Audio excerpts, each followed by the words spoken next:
Alors, dans cette vidéo, nous allons voir le petit 1 et le petit 2 de la partie grand 2 du cours d'intégration, c'est-à-dire on va parler de primitive.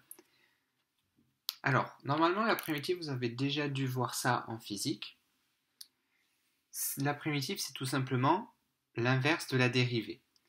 C'est-à-dire, si j'ai une fonction f, la fonction f, quand je la dérive, ça va me donner f'. Donc f', c'est la dérivée de f. Donc, on dit que f est une primitive de f'. La primitive, c'est ni plus ni moins que le contraire de la dérivée.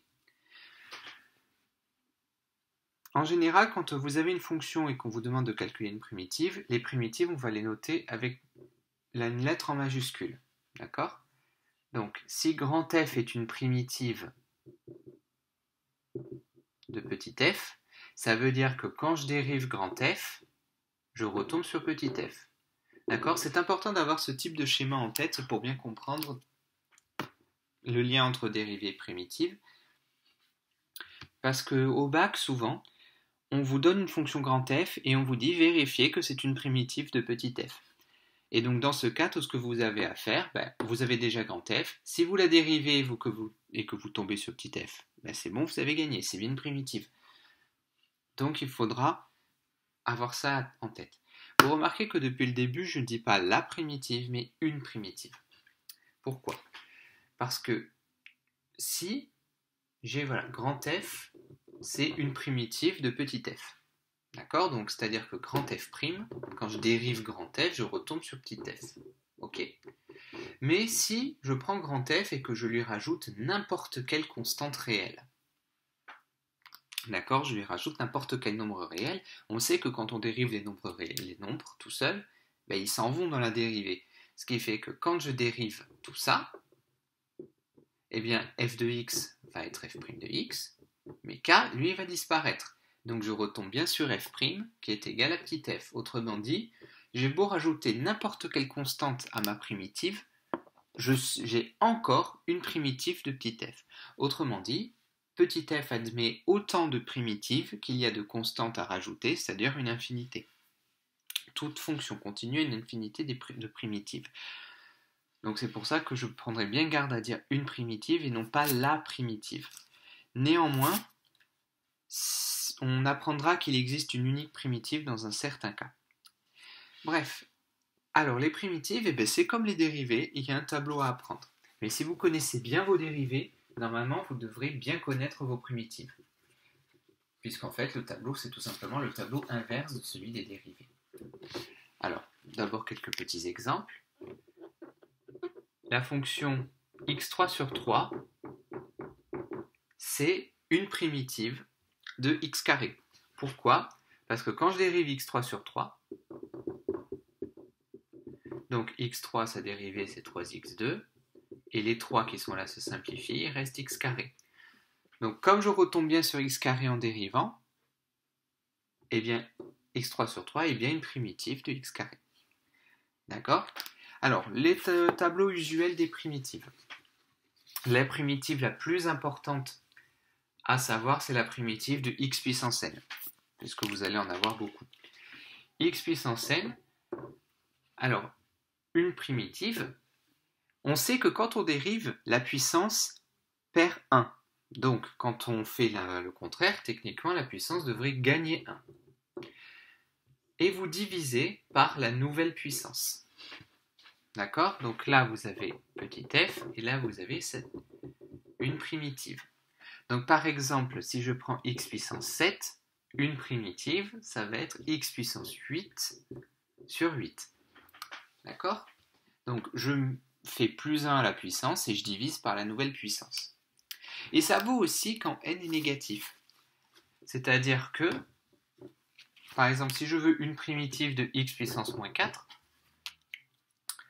donc x puissance moins 4, alors ça s'écrit autrement, ça s'écrit 1 sur x puissance 4. D'accord ?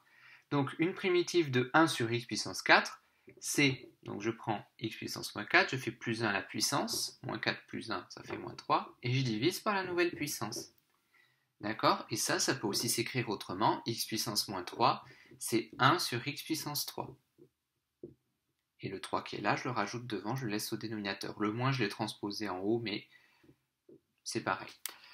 Donc une primitive de 1 sur x4, c'est moins 1 sur 3x3. Je répète, 1 sur x4, je l'ai transformé en x puissance moins 4. J'ai appliqué ma formule de primitive, donc je fais plus 1 à la puissance et je divise par la nouvelle puissance. Et ensuite, le x puissance moins 3, je le remets au dénominateur. Donc vous avez le droit de changer les puissances du numérateur au dénominateur à condition de mettre l'opposé de la puissance à chaque fois que vous changez. Alors, le tableau des primitives qu'il y a dans votre cours à la page 3, il faut le connaître par cœur.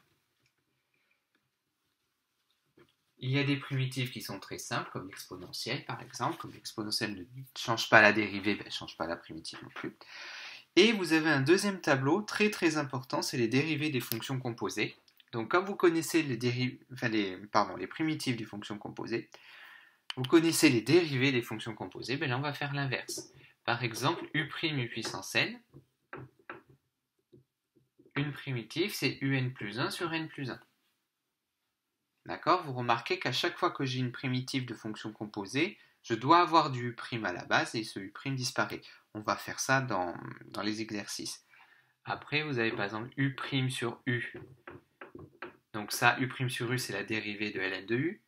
U' exponentielle u, c'est la dérivée d'exponentielle u. U' sur racine de u, c'est la dérivée de 2 racines de u. Donc là, vous avez les primitives, et là, vous avez les dérivées. On va apprendre dans un exercice comment on applique ces formules précisément. Donc ensuite, dans la partie petit 2, donc c'est exactement ce que je vous ai dit tout à l'heure, c'est-à-dire qu'une fonction admet une infinité de primitives, mais il admet une unique primitive dans un cas précis. C'est si jamais je veux une primitive qui respecte une condition du type grand F de x0 égale y0, c'est-à-dire par exemple j'ai ma fonction f de x égale x carré, et je veux trouver une primitive qui fasse f de 0 égale 1. Et bien là, il n'en existe qu'une seule qui respecte ça. Alors, pour la connaître, d'abord je calcule l'ensemble des primitives. x2, comme on a vu tout à l'heure, donc c'est une puissance. Je fais plus 1 à la puissance et je divise par la nouvelle puissance. x3 sur 3. Et je rajoute une constante. Là, j'ai l'ensemble de toutes les primitives de x carré. Mais moi, je veux celle qui vaut 1 en 0. Donc du coup, ce que je vais faire, c'est que je vais calculer f de 0, grand F de 0. Donc ça fait 0 puissance 3 sur 3 plus k. Ça fait 0 plus k. Donc ça fait k. Et grand F de 0, c'est censé être égal à 1. Conclusion, k vaut 1.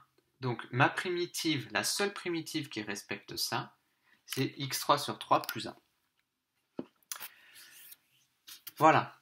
Donc pour le moment, on va s'entraîner à calculer des primitives parce que c'est très technique, mais c'est pas difficile. Et ensuite, on appliquera ce calcul de primitive au calcul d'intégrale.